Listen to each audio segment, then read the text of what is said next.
Live from WHO TV 13, where the news comes first 24 hours a day.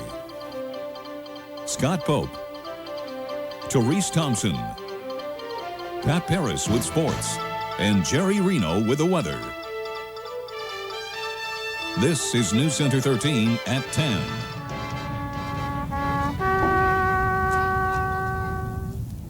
An emotional service at the state capitol today honoring Iowa's Vietnam veterans. Thank you for joining us tonight. Americans are celebrating the memory this weekend of those who gave their lives for our country. We'll have more on Memorial Day preparations and activities in just a moment. But our first top story tonight comes from Thailand, where the military government there has been ousted. Thailand's embattled prime minister went on national television today to announce that he is stepping down. Prime Minister Sukhinda has been under pressure to step down following a week of violence between pro-democracy demonstrators and government troops. Opposition leaders say tonight he should be tried for crimes against the Thai people. Cheers rang out when the news reached the streets of Bangkok today, but for many, Sunday was a day to mourn, the 48 killed in those clashes. And there may be more. A Bangkok newspaper today printed the names of several hundred civilians listed as missing since the violence erupted last week. Our other top story tonight, 2 special tributes to Iowa veterans. Both took place today, one from the children of Vietnam veterans and one from the ancestors of Iowans who were in the Union Army. Now, each group says they have a responsibility to remember their tributes are unique and emotional.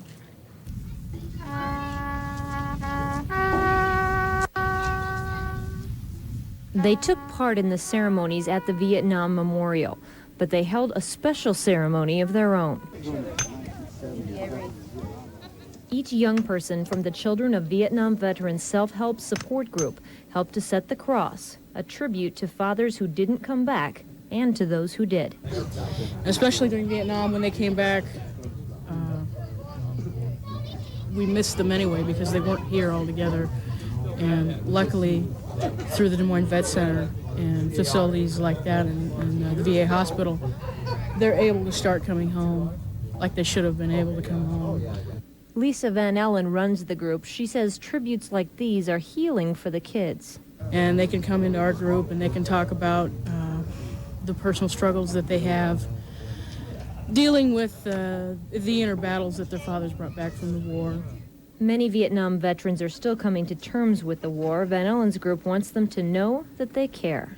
That's the message of another unique group here in Des Moines. The Sons of Union Veterans from the Civil War is a group with Civil War ancestors. They put out 6,000 flags around our cemeteries so we never forget the men who died in the war between the states. The heritage, and we all have a heritage of some sort, but these men laid down their lives to unite a country. So it's a responsibility. You can see the Civil War graves at Woodland, Pine Hill, and Glendale cemeteries. The Vietnam Veterans Memorial is just south of the State House. The nation's capital gearing up for tomorrow's Memorial Day celebrations as well. Today, the Vietnam War Memorial there got a holiday cleaning. Workers scrubbed down the War Memorial, which is, of course, a marble wall with the names of thousands of men and women who were killed in the war engraved upon it. Tomorrow at 1 o'clock, the memorial ceremony will be held, and thousands of people from around the country are expected to attend. The Vietnam War Memorial will celebrate its 10th anniversary later this year. Here's a couple of the Memorial Day ceremonies and activities taking place in central Iowa tomorrow. The Des Moines Catholic Diocese will hold a special memorial mass at Glendale Cemetery. It gets underway at 10 o'clock tomorrow morning, but in case of rain, the Mass will take place at St. Teresa's Church at 10:15. That's just down the street. A citywide Memorial Day service will be held at Vets Auditorium here in Des Moines. It gets underway at 11 o'clock. And the Marshalltown's Veterans Home will dedicate a Vietnam Wall Memorial tomorrow at 4 o'clock. Governor Branstad and Senator Charles Grassley are scheduled to attend. A reminder for your Memorial Day, it's now official, no more drinking at Union Park. The signs notifying park-goers of the change went up this weekend. The council voted last week to ban alcohol at Union following numerous complaints of nearby residents. Police have made several stops and no reports of major problems so far. Alcohol is still allowed in most of the city's larger parks, but that could soon change. The Parks Department and police are currently studying a citywide ban. The city is hoping to further deter park problems through its annual Park Ambassador program. The summer-long program kicked off this weekend. As News Center 13's Mary Mills tells us, it's meant to make the parks more enjoyable and less intimidating. Ray Brown walks Grandview Park, keeping an eye on things, stopping to chat with park goers. So how's everything going? Real nice. Oh, that's good. Brown is a park ambassador. He's one of 13 people hired by the city to patrol Des Moines parks this summer. No, we're not the police. We're just the eyes for the police and the public sector. Brown carries a cellular phone so he can call police in the event of problems. Come on, let's bet up. Let's keep the game going. Mostly, though, he spends his day checking on park goers, even picking up trash. He also reports vandalism or anything unusual. Today, for instance, he noticed the phone missing from this wall. Brown has been a park ambassador since the program began 3 years ago. He recalls a wave of problems back then. There was a lot of excessive drinking, excessive speeding, excessive fighting. Brown likes to think the park ambassadors have made a difference. He's not alone.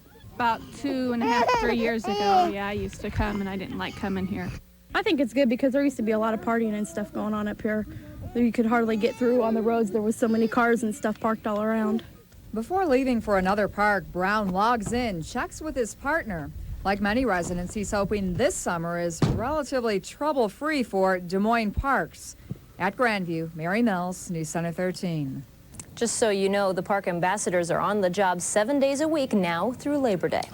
If you didn't get outside today, you may have missed the best day of the entire holiday weekend, and today wasn't much to get too excited about. Cool temps and overcast skies, not the best for sunbathing and boating, but many folks still finding ways to enjoy the outdoors.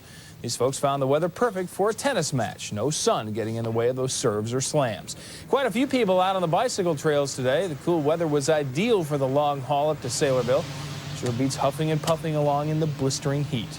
But it was a perfect day to spend in the park. These kids didn't seem to care that temperatures were almost 15 degrees below normal. And trying to convince Jerry that we don't want rain tomorrow, but unfortunately that looks like the call of the day. Let's go to the Weather Center. Yes, it does, Scott. Yeah, not only do we have some cool temperatures again tomorrow, but we'll also have some precipitation. Now, I suppose that's good news, bad news. Here's the National Radar Summary. You see some scattered precip over the East Coast. Strong storms down in Texas. They had tornadoes in Texas and Mississippi. But look up in the Dakotas and out in Nebraska. That's moving our way, so that means a chance of rain late tonight with a low of 46. Tomorrow, then, you'll see periods of rain, cloudy and cool with a high of only 54, and that's downright cold for this time of year. We'll take a look at our temperatures and the radar when we come back. All right, thanks a lot, Jerry. We have a sad note to pass along to you this evening. Rescuers recovered a dead body from the Potomac River in Washington, D.C. yesterday, and tonight they do believe the victim is a young man from Des Moines. The victim's clothing matched those of 19-year-old Nicholas Anthon, a Des Moines Register Washington bureau chief. Anthon was reported missing when he was swimming near a dangerous stretch of the river. Authorities are awaiting a positive identification at this hour. Another presidential primary just a couple of days away, but not all the candidates are out stumping. That story plus the latest polls. And some dramatic home video of the rescue of 4 people from a burning home. Stay with us, there's much more to come.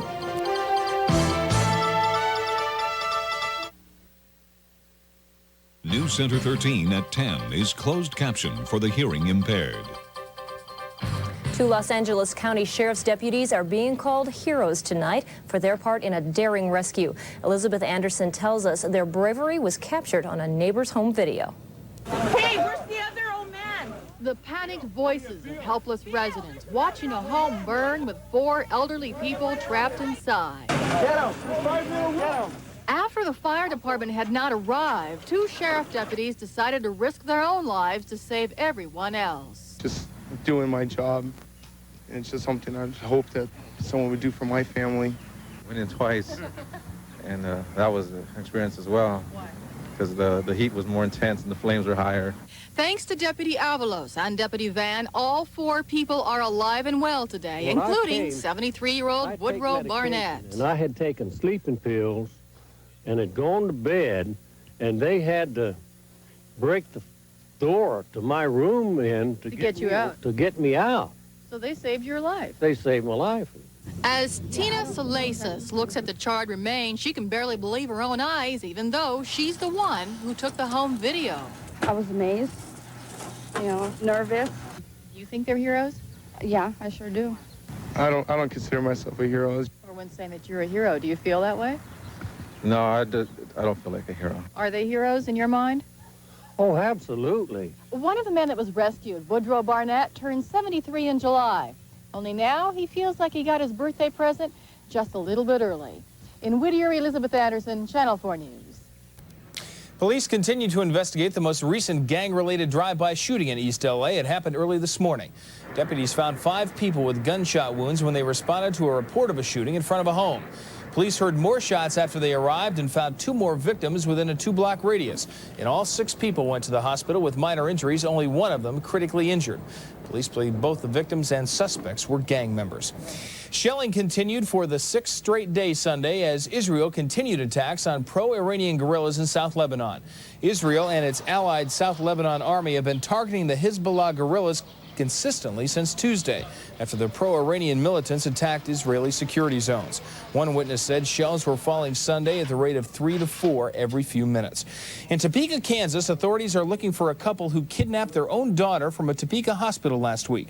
Hospital officials received a letter and a picture of the girl today from the parents saying she is alive. Authorities took custody of the girl after receiving a tip that she had been neglected. And Haitian refugees will no longer find safe harbor in the United States. President Bush issued an executive order today instructing the Coast Guard to intercept boats carrying Haitian refugees and send them back home. Refugee advocates accuse the president of violating international law. The latest polls say if the presidential election were held today, George Bush would win with 42% of the vote. Bill Clinton and Ross Perot would be battling it out for second. The Arkansas primary is just 2 days away. Governor Bill Clinton expects to win his home state handily. But that did not stop him from doing some campaigning this weekend to ensure the win. Clinton attended church today with a charismatic black congregation with the kind of votes he's counting on to win in November. President Bush and his wife were taking part in Memorial Day services in their hometown rather than hitting the campaign trail this weekend. After morning ceremonies, Mr. Bush took off for the water, spending the afternoon on his speedboat on the Atlantic. Well, for those of us with outdoor plans for tomorrow, Jerry doesn't have very good news. There's rain in the forecast. Jerry will have that next. But before we go to commercial, another look at the weekend lotto and Powerball drawings with estimated jackpots for Wednesday.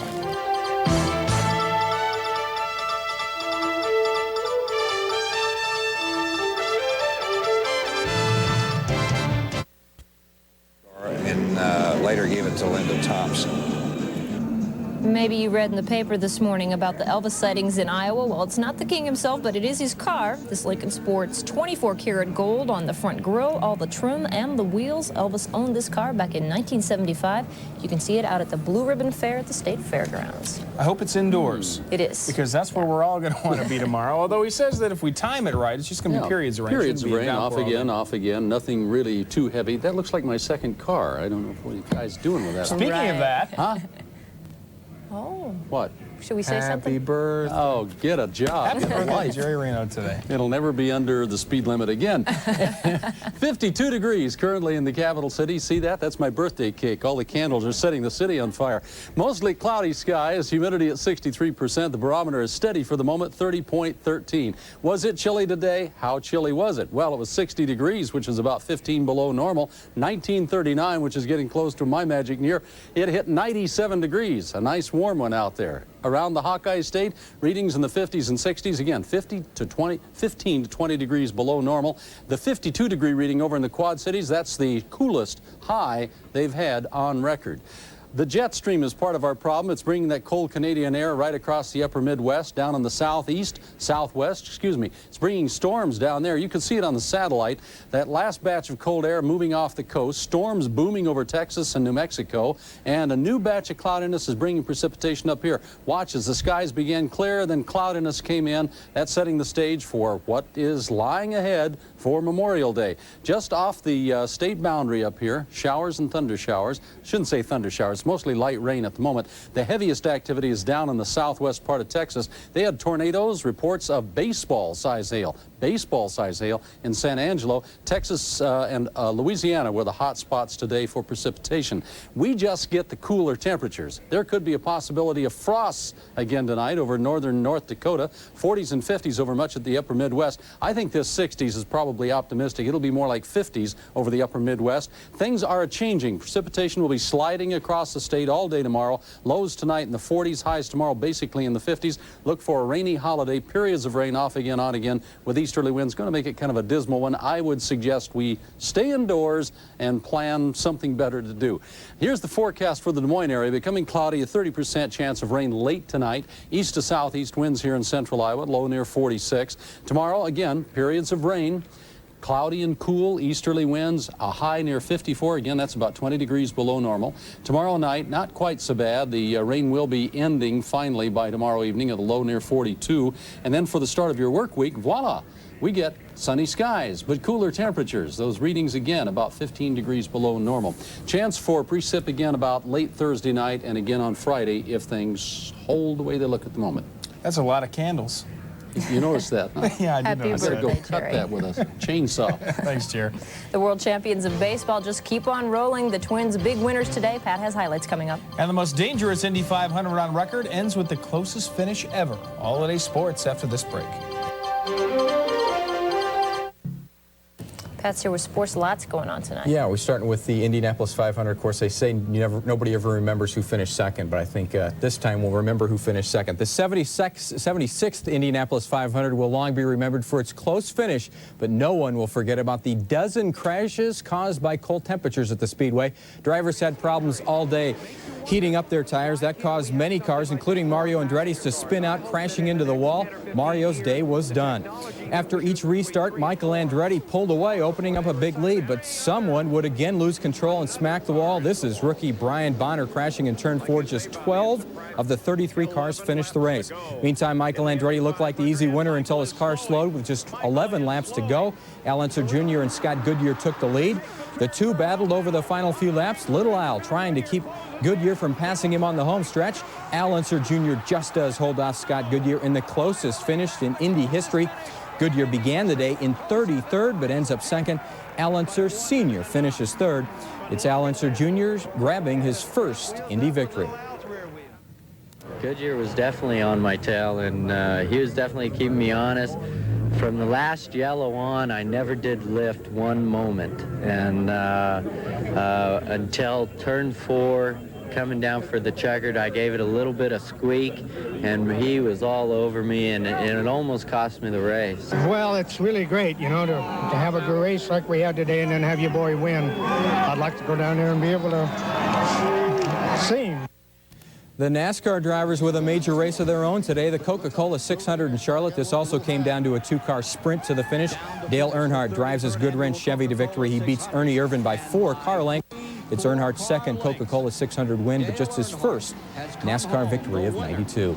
The NBA's Western Conference Final is now even at 2 games apiece. That's because the Utah Jazz used their home court this afternoon to beat the Trailblazers in Game 4. Portland, though, jumped out to a 7-point second-quarter lead at the Salt Palace. Terry Porter with the tough shot and the foul.